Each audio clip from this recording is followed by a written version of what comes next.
Sansar, doğanın minik serserisi. Geceleri sokak lambaları yanarken o devreye girer.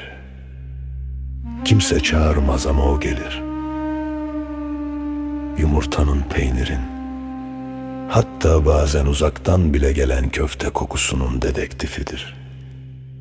Plan yapmaz, doğaçlama yaşar. Onu yakalamaya çalışanlar hep şaşırır. Çünkü Sansar değil, asıl onlar tuzağa düşer.